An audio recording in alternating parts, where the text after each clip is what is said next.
Somewhere between our best intentions and our impulsive actions, God meets us.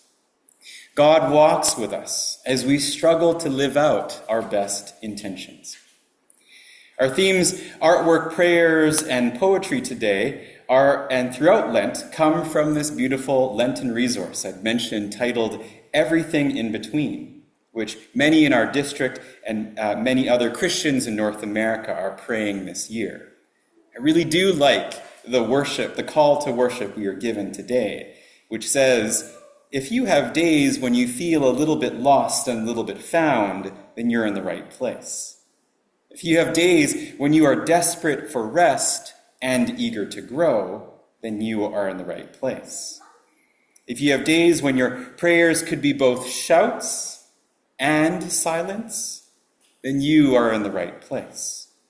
God meets us here in the messy middle of our lives. Hopefully, some of you can relate to that.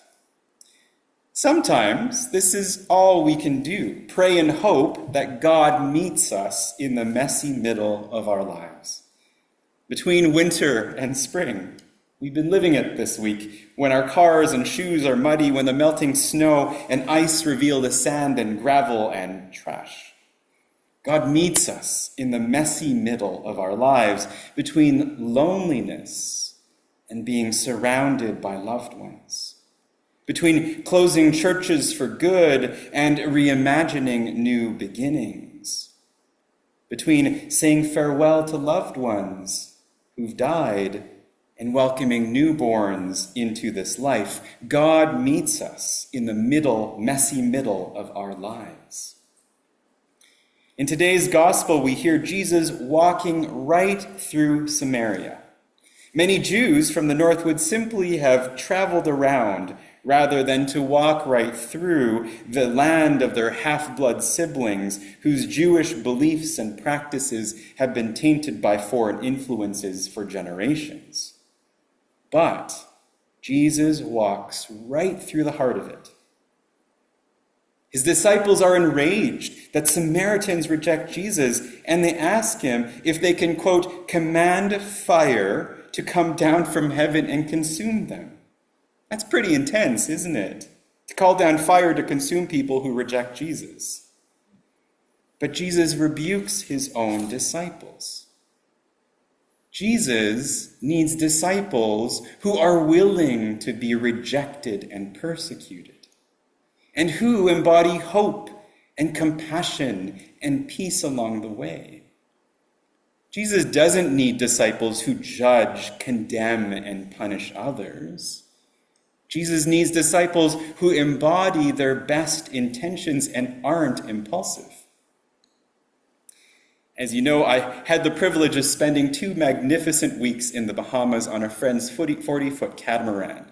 We sailed the crystal clear blue waters, snorkeled in the ocean, peering into coral reefs teeming with fish in unimaginable colors. We walked on beaches with sand as fine as flour and gazed upon beautiful sunsets amid temperatures that never strayed far from 25 Celsius. It was paradise. Except the vast majority of folks in the sailboats were definitely not my people. Most were very well-to-do, and what's worse, as I was told, most were Republicans. The last few days I was in the Bahamas, we took part in a festival hosted by the cruisers, and mostly for cruisers. It was at the events that I came to see who were on these sailboats and yachts that dotted the horizon. I was the only non-white person in the hundreds of folks there. Thankfully, there were many other Canadians. Maybe 1 out of every 50 boats had a little Canada flag flying the back of the boat. I proudly wore my baseball cap with a maple leaf on it, and I saw a couple hats that said, "Canada is not for sale." One afternoon, I chatted with a man from the Netherlands. I immediately assumed he was one of my people, a progressive, a political moderate, someone aware of his privilege and willing to lift others up. As I got to know him more, I came to realize he was not a progressive. He believed the Netherlands was too liberal, that their environmental policies were too expensive, that they were letting too many immigrants in. He wanted to move to the United States to raise his kids with more conservative values. He wanted his kids to live the American dream and become rich. He was a Trump supporter. My inner peace that day was shaken. Part of me was like the disciples who asked Jesus if they could command fire to come down from heaven and consume, in this case, this man and other Trump supporters. The other part of me resisted and wanted to know why. Why could this man be a Trump supporter? Why could so many Americans and people around the world hold such seemingly selfish and extremist views? I took to the internet and looked for lectures from reputable scholars on the topic of political polarization.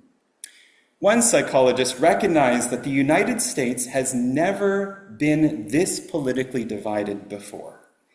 He looked at growing research that showed that the best way to deal with this political polarization was simply having a conversation with someone across the political divide. The psychologist recognized that not everyone is ready to have a conversation. Some folks just want to cause harm. Others are just too embattled and downtrodden.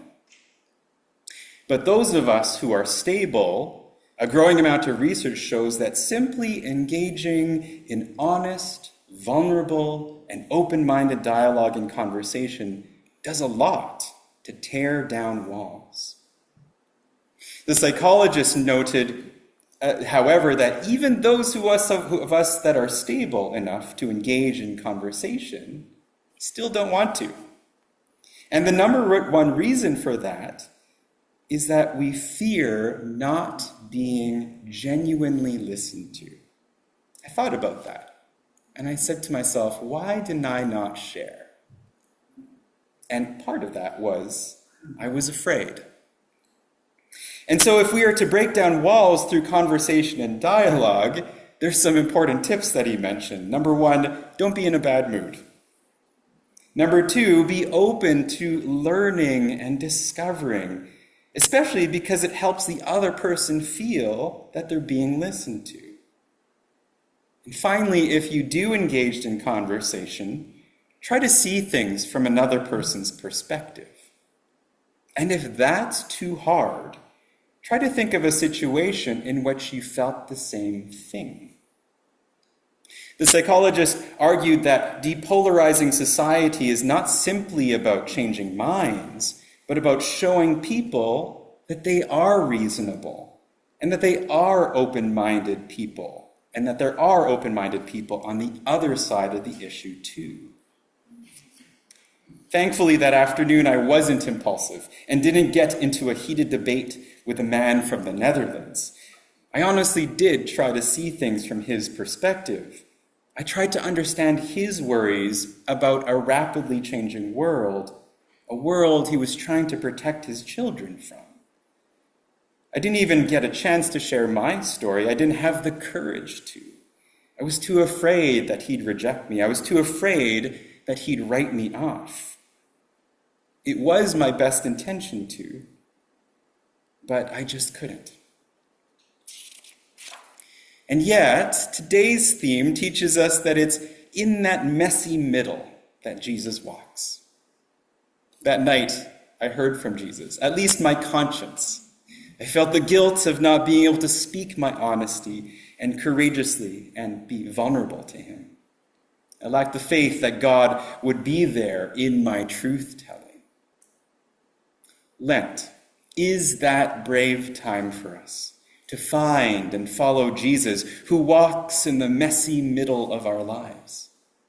Between being a little lost and a little found, between our desperation for rest and our eagerness to grow, between our contentment at life and our discontentment for leaving it, between our shouts and silence, between our loneliness and our companionship. Let us live out our best intentions as Christ calls us to. Let us walk the talk. Let us drop all our excuses and build the reign of God, a reign of mercy and compassion, rather than judgment and hardness of heart. Our Lenten series offers poems each Sunday, written by the Reverend Sarah Speed. Today, she offers us a poem titled, "Both, Please." I offer it as a closing thought to my message. Both, please. It's one thing to speak of love. It's another to hold a newborn in your arms, to sing someone to sleep, to lean down and listen for their breathing. It's one thing to speak of faith. It's another to press your forehead on the floor, to cry out in prayer, to ask the hard questions and still thank God for the meal. It's one thing to speak of the divine. It's another to walk under a tunnel of wisteria, to stand barefoot at the edge of the sea, to hear the birds sing as the sun returns and whisper, "Thank you, thank you, thank you."